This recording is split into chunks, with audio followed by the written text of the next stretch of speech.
The wrestling world was about to experience an earthquake and nobody saw it coming. For decades WWE had ruled professional wrestling with an iron fist, but then something unexpected happened that would shake the entire industry to its core. If you haven't subscribed yet to see how this story unfolds, make sure you hit that subscribe button now, because what you're about to hear changed wrestling forever, and it all started with a simple idea that seemed impossible at the time. When AEW arrived on the scene in 2019, WWE was operating under a completely different management style. Triple H had been gradually building NXT into something special, creating a developmental brand that actually felt innovative and fresh. NXT was becoming a threat to Raw and SmackDown because it offered wrestling fans something they were craving. But then Tony Khan and AEW showed up, and suddenly everyone realized there was a third option. Wrestling fans realized they could switch the channel and watch something entirely different. The moment AEW Dynamite premiered on TNT, the wrestling landscape shifted permanently. Viewership numbers started telling a story that WWE's executives never wanted to hear. AEW was winning nights, drawing respectable crowds, and most importantly, they were keeping viewers engaged in ways WWE hadn't managed in years.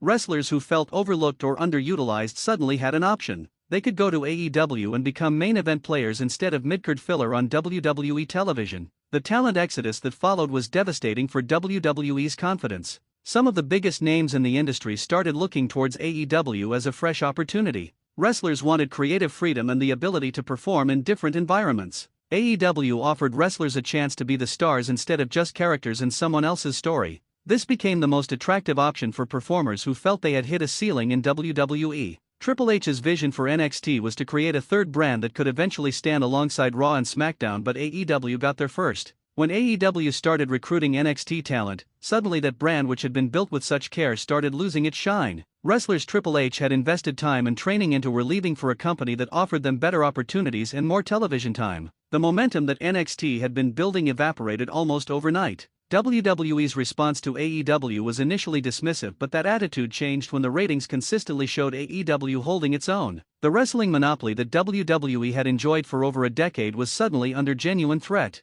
Programming quality became an actual concern again because viewers had options. Raw and SmackDown had to start competing in ways they hadn't had to in years. The main roster suddenly needed to prove why people should watch WWE over AEW. What made AEW's approach so effective was their willingness to take risks that WWE wouldn't consider. They pushed boundaries with their storytelling and allowed wrestlers creative input on their characters. This freedom became intoxicating to wrestlers who had been constrained by WWE's rigid structure. Performers could evolve their act and experiment with different angles in ways that felt genuine and authentic rather than following a corporate playbook. The Wednesday Night Wars became legendary because both companies were forced to put on their best shows every single week. AEW Dynamite and NXT were battling for the same audience, and both shows elevated their quality to compete. This competition raised the bar for everyone involved. The wrestlers pushed harder, the storylines became more compelling, and fans got the best wrestling programming during that era. However, WWE knew they had something special in Triple H's vision, even if it was being overshadowed.